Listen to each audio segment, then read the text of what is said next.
Hymn 195 for our song this morning. Hymn 195, Glory to His Name. Thank you for being here for the Sunday School Hour. I hope that you've been praying and preparing for a good day. The Lord blessed us with some rain this morning. That was a nice surprise when I went outside to let the dogs out. Glory to His name. Down at the cross where my Savior died, down where for cleansing from sin I cried, there to my heart was the blood applied. Glory to His name, glory to His name, glory to His name. There to my heart was the blood applied. Glory to His name. On the second. I am so wondrously saved from sin. Jesus so sweetly abides within. There at the cross where He took me in. Glory to His name. Glory to His name. Glory to His name. There to my heart was the blood applied. Glory to His On the name. third. Oh, precious fountain that saves from sin, I am so glad I've entered in. There Jesus saves me and keeps me clean. Glory to His name. Glory to His name. Glory to His name. There to my heart was the blood applied. Glory to His On name. the third. Come to this fountain so rich and sweet. Cast thy poor soul at the Savior's feet. Plunge in today and be made complete. Glory to His name. Glory to His name. Glory to His name. There to my heart was the blood applied. Glory to His name. Thank you, Stacy. You may be seated. Just a couple of quick announcements. We'll have everything on normal schedule today: Sunday school, the AM service, lunch, and then the afternoon service. I hope that you'll just make plans to stay with us throughout the day. And then this coming Saturday is the memorial service for Miss Marie Brooks. I hope you'll make plans to be here for that. That's at 5 o'clock. I know it would mean a lot to Renee and her family if you could come and join them for this special occasion. In lieu of flowers, Miss Renee is asking that maybe a donation be made to the mission funds here at the church, and then we will get with Miss Renee and see if maybe her mother had a, let's say, a favorite area for these mission funds to be sent to that are given in her name, and then we would let that missionary know as well what these monies are, what this offering is for. And so if you'd like to partake in that, but it is this coming Saturday, 5 o'clock. Again, I hope that you'll make plans to be here for that. And then next Sunday, following the AM service, it's my plan to have a business meeting. I put it out in the email yesterday. I will announce it today so that no one will be able to say, well, we didn't know. It's going to be out there. And so what we're going to be looking at are the quotes in regards to the floor in the fellowship hall. I have two of them. They mirror one another in the materials, the type of floor. I think we have about decided, I've kind of made this executive decision, I've about decided to go with a stick down vinyl flooring instead of the floating floor. Floating floors, they do just that. They move. And if there's a lot of activity on the floor, kids get over there playing, which hopefully there will come an occasion again when we have a lot of kids over in the fellowship hall playing. Those boards will separate. And so I've decided to go with the stick down, glue down product like we had down in 114. A lot of activity on it. and that looked very nice. It's durable, and again, it will not shift on you. Plus, with the floating floor, you cannot snug it up against the walls so it doesn't shift.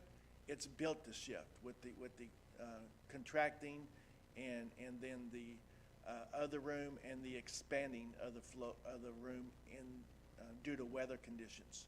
And so there's no way to make it just where it will not move or it could possibly buckle. And so we'll go with the stick down product, glue down product. Again, I have 2 quotes on that as far as the materials. One of them is quite a bit more than the other, but I will present both of those to you next Sunday, and then we can start moving on this project.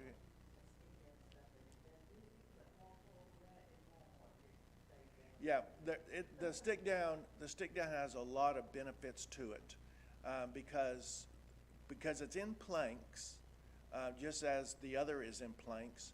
But with the stick down, if something cuts it, if we drag something across there and it cuts one of the planks, all you got to do is heat it up, pull it up, put down some more glue, and replace that one plank. Where if we go at the other floor and it buckles, and I know I'll have to repeat all this next week, but if the room buckles, then you have to pull it apart like a puzzle to get to where it is buckled, and then relay it again, and maybe even have to cut it so it doesn't. So it allows room for the expansion, and in the contracting of the product, and so it could cause some other issues. I'm sure you remember when we laid the hallway down through here, it buckled, and we had to take a saw and literally cut down the length of the whole hallway, and then put the wood trim back on so it was invisible to the eye. But that whole hallway buckled up because of the contracting of it. And so this glue down product, I think it's better long term. It's going to be easier to handle, and so forth. And so I'm going to present those 2 quotes to you next Sunday. At least that's the plan. And so we can move forward with that. All right. But other than that, I don't have a lot to share. Continue to pray for one another. Pray for the church. But I can't think of anything else that's upcoming. What day of the week is Halloween on this year? Monday. Okay, so we would have had services as normal anyway, but I was just curious. Christmas, I think, is on a Sunday, but we'll have services on Sunday. We won't cancel because of Christmas being on a Sunday. We'll be here. All right. Well, we won't go any further with business this morning. We'll pray and we'll be dismissed into our classes. And again, thank you for being here. Heavenly Father, Lord, thank you for the day. Thank you for your goodness. And Lord, I do pray for our folks. Lord, I'm afraid we're going to have folks missing again today. And Lord, whatever the reasoning is, I don't know all of it.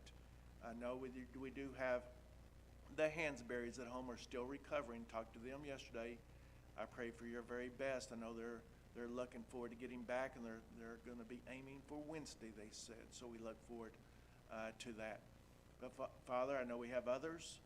Maybe they're just home today out of choice.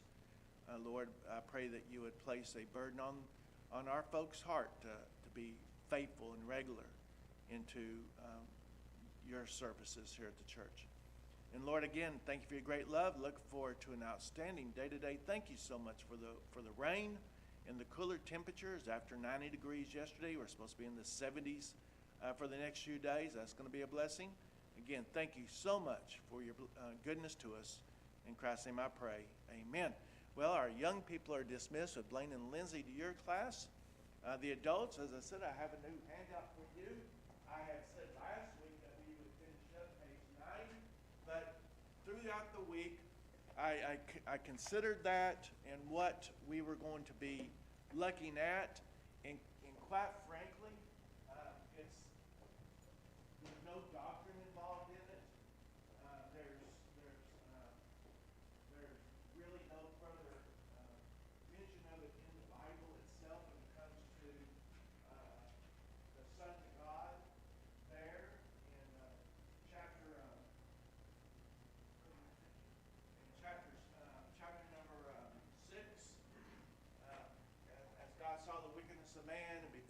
as he cast judgment upon the earth. And so I just didn't see the need. I printed out most of it anyway. There was no blanks to fill in. And so if you want to go back and look at it, feel free to do so. But again, it's one of those, I don't want to say opinions, but it has to do with what you believe. Are the sons of God, are they fallen angels? And did they come down and marry the women of man and or the daughters of man, and from them, is that where the giants came from? And again, then some believe that that's just a carry over because of what the discussion or what the teaching was in chapter 5. We just followed godly line all through chapter 5 from Seth all the way down to Noah. And so that was considered the sons of God carrying that godly seed. Was it them who intermingled with Cain's line, and from that, is that where the giants came from? Was the intermingling of the godly and ungodly? But then the giants, of course, all of mankind, with the exception of Noah, his 3 sons and daughters-in-laws, they were all destroyed in the flood. Every individual, all those giants, they would have been destroyed in the flood. But you and I know very well that when you get over into the land of Canaan and those groups over there, what was one of the reasons that the children of Israel were afraid of crossing over the Jordan? After they came out, they saw the giants in the land. So the giants were still there. Okay, so if they're still there, where'd they come from? All right, because they would have had to come from the line or the blood that was on the ark. Because you don't see the sons of man or the sons of God coming to the daughters of man again. You just see it in chapter 6.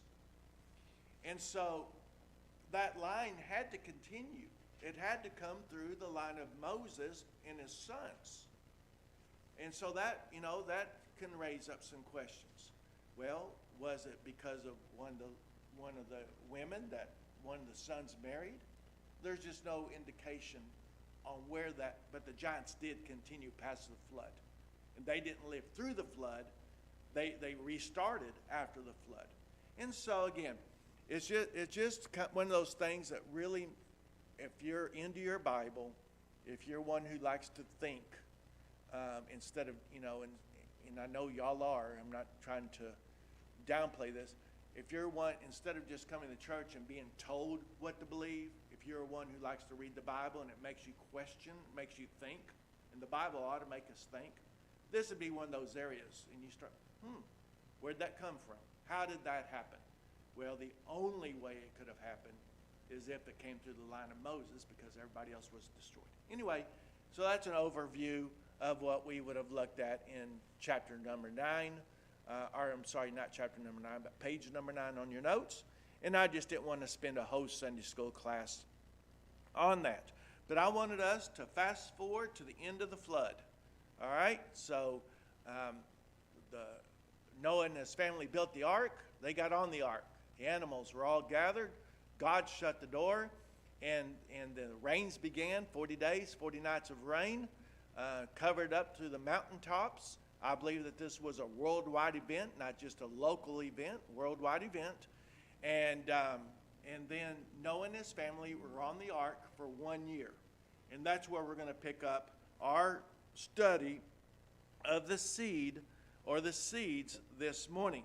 And so look at, if you would, Genesis chapter 8. We're going to begin in verse 15. Now, what we're going to look at today, our notes cover from 8:15 to 9:17. We will not read every verse, but we will hit some high points of it. We will not get to the point of the separation or where did the 2 seeds come from in this lesson. We'll get that to next week. But I wanted to set the stage for the end of the flood and what took place as Noah and his family walked off the ark. Okay? And so notice, if you would, we're going to read a few verses. Look at verse 15 of chapter 8. And God spake unto Noah, saying, Go forth of the ark, thou and thy wife, and thy sons wives with thee. 8 people went on the ark. 8 people are getting off the ark. Verse 17, Bring forth with thee every living thing that is with thee, of all flesh, both of fowl and of cattle, and of every creeping thing that creepeth upon the earth, that they may breed abundantly in the earth, and be fruitful and multiply upon the earth. And Noah went forth, and his sons and his wife and his sons' wives with him, every beast, every creeping thing, and every fowl, and whatsoever creepeth upon the earth, and their kinds went forth out of the ark. And Noah built an altar unto the Lord, and took of every clean beast, of every clean fowl, and offered burnt offerings on the altar. And the Lord smelled a sweet savor. And the Lord said in his heart, I will not again curse the ground any more for man's sake, for the imagination of man's heart is evil from his youth. Neither will I again smite any more everything living as I have done. While the earth remaineth seed time and harvest, cold and heat, and summer and winter, and the day and night shall not cease. In chapter 9, verse 1, And God blessed Noah and his sons, and said unto them, Be fruitful and multiply, and replenish the earth. We will hold off reading there for a few moments. So let's get into our notes, if you would. Notice letter A.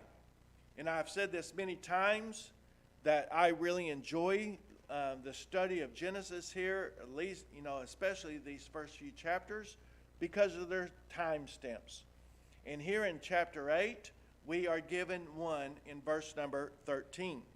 And it came to pass in the 601st year, in the first month, and the first day of the month, the waters were dried were dried up from off the earth, and Noah removed the covering of the ark, and looked, and behold, the face of the ground was dry. And so, chapter 8, verse 13, gives us the 601st year of Noah. If we were to look back to chapter 7, verse number 6, and Noah was 600 years old when the flood of the waters was upon the earth. 1 year. And so, even though it rained 40 days and 40 nights, and that's kind of an interesting thing to do with a little bit of math, and I didn't do it here. And it's quite possible that the mountains that we know today were not the same height as they were in that day, because of the upheaval of the earth and the breaking up of the fountains underneath pushed these mountains higher. So we don't know exactly how high the waters got. But I did the math one time and took how tall Mount Everest is. And it gives you by feet. And then you could work that out to see how fast the water would have to rise for that mountain to be covered in 40 days. But again, I'm kind of assuming that the mountains of that day may not be as tall as the mountains of this day. Again, because the upheaval, the breaking up of the earth, because the waters came up and the waters came down. At the flood was the first time that it had ever rained as we know rain. Today, I got up, and again, it was a little bit drizzly, it was a little bit rainy outside. Well, that water was not coming up from the ground, it was coming from the sky. Well, when Noah had built this earth, they didn't know what rain was. It had never rained, not as we know rain. And so the fountains of the deep were broken up. That's where you get your Grand Canyons. That's where you get the upheaval of the earth. That's where you get the push up, the thrust up, pushing up the mountain ranges, as we know them, the Cascades, the Rocky Mountains, and so forth here in America, in the U.S. But they did have mountains in this day. They did have. It was not a flat. When I say flat earth, I don't mean flat, earth. I mean, it was not just West Texas ground. It wasn't West Texas all around the world. I believe as God created, He created beauty. And mountains are a thing of beauty when you stand back and look at them. They're majestic. And I believe that God created in such a way. But maybe they weren't what they are today. And so, how much rain did it take to cover? I cannot say. But they were here a full year on the ark after the rain for the ground to be dried. So this water didn't just disappear overnight. It came in a mighty rush in 40 days, 40 nights, but it took time to settle back down. A full year they were on the boat. Now, I need you to change something in your notes, and it was I thought about this at 3:30 this morning. I was asleep, and I don't know why I woke up at 3:30, but I woke up at 3:30, and I was thinking, this math on number 1 isn't right. All right? Because the earth was 1,656 years old when the waters came. All right? And so I put in your notes there that now the earth we are 3,678 years past that. Well, cross that out. Because I failed. Because what I did was take 1656 plus 2022. Well, what I forgot to do is add in the rest of the Old Testament into this math equation. So they're saying the Old Testament because Jesus Christ was born somewhere in the neighborhood of 4 to 5 BC. All right, and then after BC, remember how BC counted. All right, how it counted from 4,000 years down. So he is born in 4 or 5 BC. After that, we get into our AD time that we are still in today. So I had to go back and do some math from 1656 through the rest of the Old Testament, which was about 4,000 years. Some say it's about 4,004 years. So you take that time, take 4,004 minus 1656 plus 2022, and you get 4,370 years. So we're approximately, if you believe in a young earth, we are about 4,370 years past the flood. In all that time, God has kept his promise to never flood the world again. Not in this type of an event. All right? So I need you to change that to 4,370. And so once I got that done, I was able to go back to sleep. And so now notice there have been some catastrophic events take place during those years, but nothing that mankind has seen today, up to today, compares to the Genesis flood. I know that the atomic bomb on Hiroshima, it was catastrophic. Untold numbers of people lost their lives.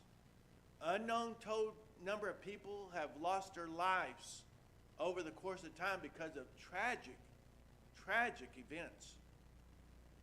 But at no time in history has there been such a loss of life as there was in the Genesis flood. Everybody but 8. And how many were on the face of the earth at that time? No one could tell. But it was down to 8. All right? So notice, if you would. So notice the change in God's perspective of mankind. In Genesis 6, 5, and 7, and God saw the wickedness of man. That's what when he looked down from his heavenly seat, he saw the wickedness of man. And now notice, and the Bible says, and it repented the Lord that he had made man. Now, when you and I think of repentance, you and I think about turning from sin. Whenever we see that God repented, he's not turning from sin. He knows no sin. He couldn't sin if he chose to sin. He does not have that nature. So whenever we see the word God repented, it has a different meaning applied to God. Notice, I like what Matthew Henry said about this. God's resentment of man's wickedness, he did not see it as an unconcerned spectator, but as one injured and affronted by it. He saw it as a tender father sees the folly and stubbornness of a rebellious and disobedient child. which not only angers him, but grieves him, and makes him wish he had been written childless. And so this is how God, when he looked down and saw the wickedness of man, he repented, not apologizing and not admitting to a sin, but in his heart, he sees the wickedness and the rampantness of sin in the lives of men, and he's thinking, oh, it'd been better if I would have just been childless. It would have been better off. I would feel better. My heart would not be broken at this moment if I was just childless, if I just had remained childless. And so that's what it means by when God repented.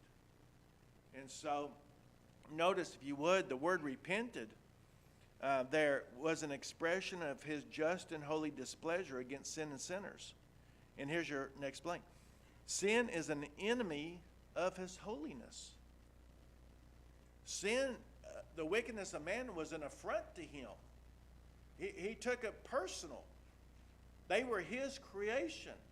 He had given them absolutely everything that this world had to offer. He gave it to them. Created a perfect environment. He created them with a sinless nature. Gave them one simple task. Do not eat of the tree in the midst of the garden. They didn't have a litany of laws. They didn't have to go and write them down. They didn't have to memorize them. They had one task. Do not eat of that tree in the middle of the garden. That was it. You and I today have a litany of laws that we live by if we choose to obey them. The speed limit, if we choose to obey it. A red light, if we choose to obey it. Stop signs, if we choose to obey them. A litany of things. They had one. They had one, and they failed. And so, sin is an enemy of his holiness. Sin is the barrier that prevents many from following. From fulfilling. No, notice what sin is the barrier to fulfilling what? Notice Leviticus 11:45. For I am the Lord that brought you up out of the land of Egypt to be your God. Ye shall therefore be holy, for I am holy. Sin prevents man from being holy. This is a directive from God to his children. I'm holy. I expect you, my expectations of you are to be holy. You and I as parents, did we not have expectations for our children? We follow the laws of the land. My expectation for you is to follow the laws of the land. I have laws, I have rules in my home. My expectation is for you to follow my rules. If I say be in at 10 o'clock, the 10 o'clock curfew, that's my rule, and I expect you to follow through with it. If you have chores to do, take out the trash. That's a rule. My expectation is that you're going to follow that rule. Well, for them to do so, they would have had to be holy like God. Leviticus 20:26. And you shall be holy unto me, for I am the Lord, am holy, and have severed you from other people, that ye should be mine. Well, God severed his holy seed at the very beginning in Genesis chapter 3, verse 15. That's what we've been studying this whole time. The unholy seed, the line of Cain. The holy seed, the line of Seth. God separated them. He did not choose Cain for his holy seed to come out of. Seth, the third son of Adam, was going to bring forth this seed. And we saw it all through Genesis 5. Because it's a separation. Notice 1 Peter 1:16. So it was in the law of Moses, and here it is in the time of grace. Because it is written, be ye holy, for I am holy, Christian. We're supposed to be holy because our God is holy. And so notice if you would, letter B. So in Genesis 6, God saw the wickedness of man. And in our passage in chapter 8, in verse number 21, we see, in our passage, we see the heart of God. Your next blank. We see the heart of God once again. We saw his heart in Genesis chapter 6. He was heartbroken. It repented him. That's an emotion of the heart. As parents, there may be times that our hearts have been broken over the decisions of our children. It hurt us because of their choices. Well, God the Father felt the same thing. And so now we see his heart again here in chapter number 8. And we will get to a little bit more of that in a second. Now, notice, let's go ahead and get to it now. It's in verse 21 of chapter 8. And the Lord smelled a sweet savor, and the Lord said in his heart, I will not again curse the ground any more for man's sake. For the imagination of man's heart is evil from his youth. Neither will I again smite any more everything living as I have done. While the earth remaineth seed time and harvest and cold and heat and summer and winter, and the day and night shall not cease. But notice what he said in verse 21. I will not again curse the ground any more for man's sake. But notice what he also says, for the imagination of man's heart is evil from his youth. This wasn't changing. Understand, as Noah and his family were riding the waves of the flood, nothing transformative took place. The sin nature of man was not removed while they were on the ark. When they walked off the ark, they walked off in the same spiritual manner in which they walked on, which was a sinful nature. And so whenever Noah and his family walked off, they still walked off with that sinful nature. And God is acknowledging it here. He said from their youth that they have a heart that is evil. And so nothing changed. And so next week we're going to see from the three sons of Noah, from where does a holy seed continue and where does the evil seed continue, because of the nature of mankind. It marches on, continues on, even as it is today. All right, so let's get on down to verse, where am I? Look at letter B. So God establishes the Endemic Covenant in Genesis chapter 1, verse 27 and 28. We're right there. Let's just turn over and read those two verses. This is the Endemic Covenant. And God created man in his own image. In the image of God created he him. Male and female created he them. And blessed them. And God said unto them, be fruitful and multiply and replenish the earth and subdue it. And have dominion over the fish of the sea and over the fowl of the air and over every living thing that moveth upon the earth. Now notice verse 28. And God blessed them. And God said unto them, be fruitful and multiply. Fast forward to after the flood. In letter B, now you have the Noahic Covenant. The Noahic Covenant carries on. Look at verse number 1. And God blessed Noah and his sons and said unto them, be fruitful and multiply and replenish the earth. And so the Endemic Covenant that God had given Adam, chapter 1, 27, 28, mirrors what he gave to Noah when it comes to the point of be fruitful and multiply and replenish the earth in Genesis chapter 9, verse number 1. And so that's I wanted to put just in these next few points are just outlining major points of what took place as Noah came off the ark. Notice number 1. Notice the contrast between the first man and now reestablishing a man. God told Adam, behold, I have given you every bearing seed which is upon the face of the earth. That's verse 29 of Genesis 1. God tells Noah, be fruitful and multiply, replenish the earth. And we're going to get into the following verses here in just a second. Now the world's changed. Noah did not walk off the ark into the Garden of Eden. Remember, after sin took place, Adam and Eve were escorted out of the garden. They did not reside in the garden any longer. And God established the cherubims with their flaming swords on either side to keep them out. So whenever Noah walked off the ark 1 year after this devastating flood, they did not walk into a replenished earth as Adam and Eve were given. God, I believe with all my heart, in that first creation, created at maturity. I believe whenever he spoke to trees, they did not come up as a seedling. They came up as a full-fledged, fruitful tree. And so forth with the animals and things like that. So the old adage, what came first, the chicken or the egg? The chicken came first. All the way back to creation. All right? And so, now, but here, we're in a different time. We're not living in a perfect earth. Noah and his wife did not walk off into a perfect earth. They walked off into a devastated earth, underwater for 1 year as they began to recede.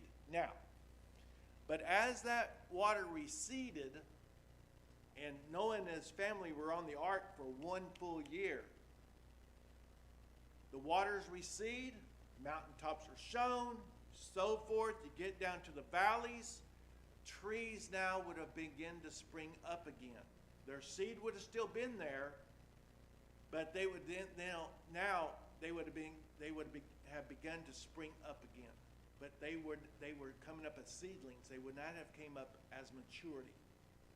So some of these trees that take a while to grow, like your oaks, they would not have been there at maturity. And so, let's move forward. So this is what Noah is stepping off the ark into.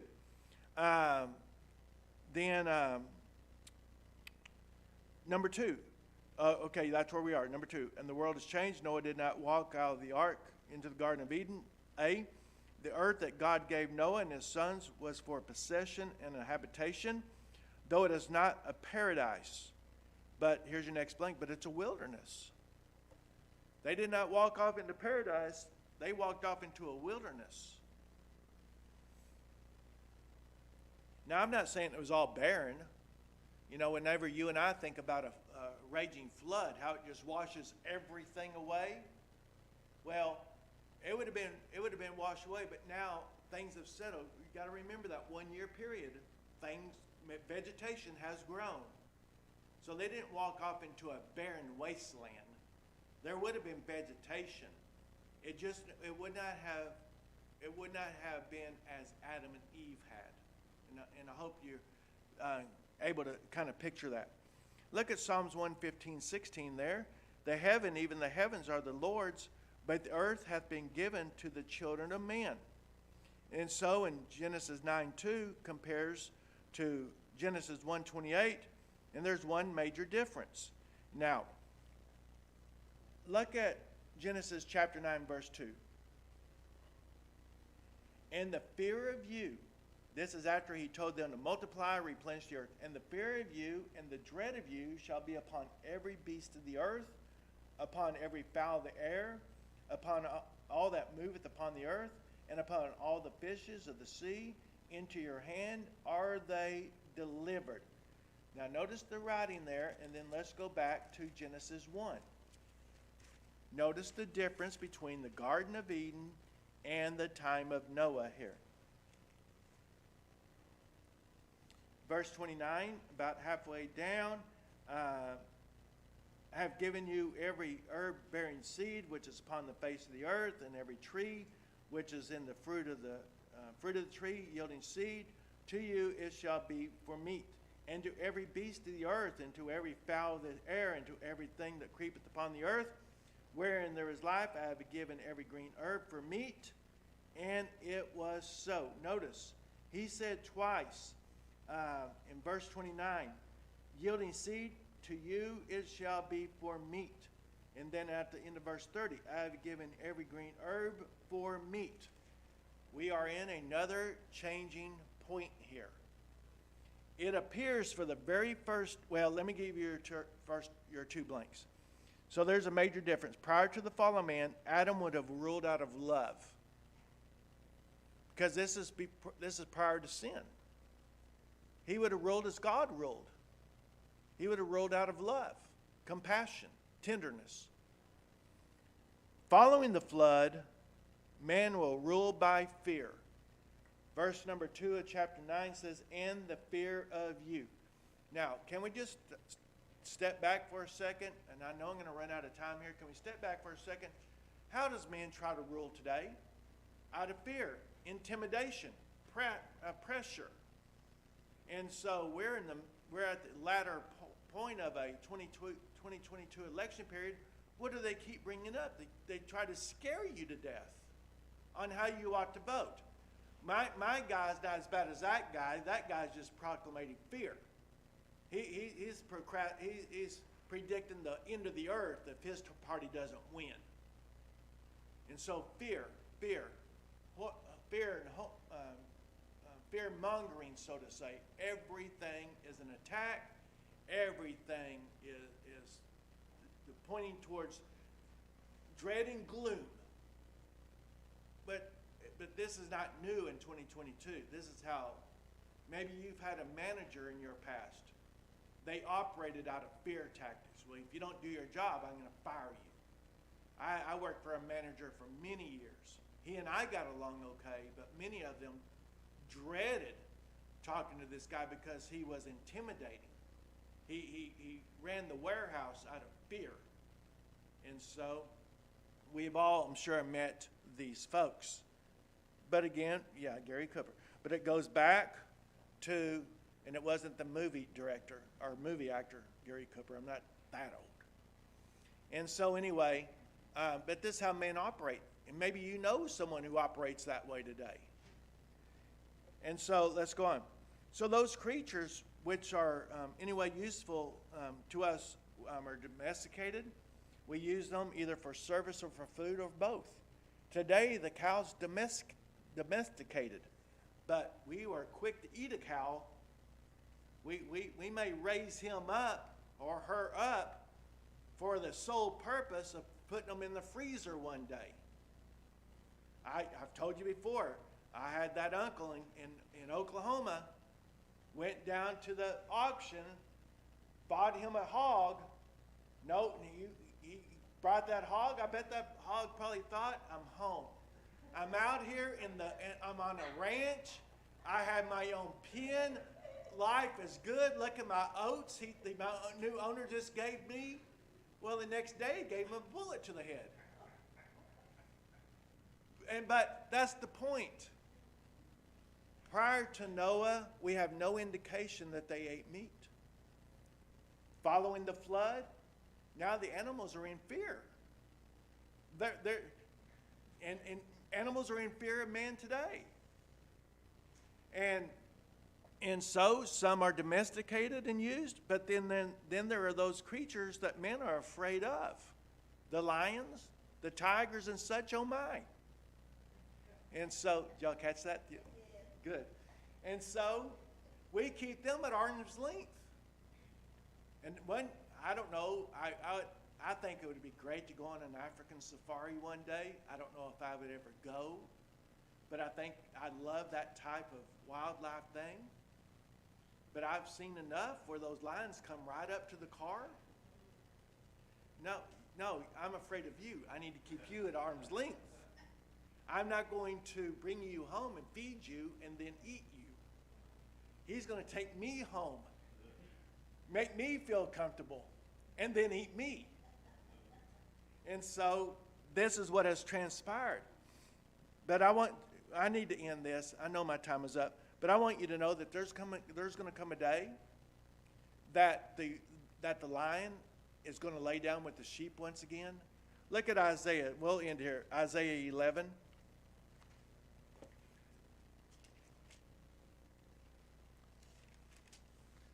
Isaiah 11, verse number 7.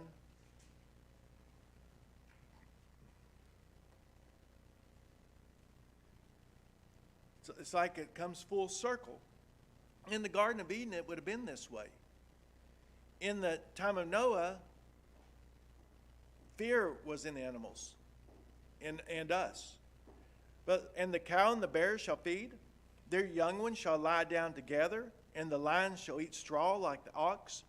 The suckling child shall play on the hole of an asp, And the weaned child shall put his hand on the cockatrice den, and they shall not hurt nor destroy in all my holy mountain. For the earth shall be full of knowledge of the Lord, as the waters covered the sea. So there's going to come a day after the rapture, there's going to come an eternal day that this is going to take place once again, after sin is removed, after fear is removed. But we'll get back to the Garden of Eden setting. So there's a couple of points I didn't get to. The dietary restrictions are introduced. One that he put there for man about eating meat, it should not contain blood. And I just put the note there, cook the meat. I worked with a gentleman there in Washington State. Many of you have heard this story. This guy, he was bad in health, way overweight. And my going away lunch that they took me to the steakhouse, this is how he ordered his steak. Knock off the horns and run him through the fire, put him on my plate. That was the bloodiest piece of meat I've ever seen in my life. And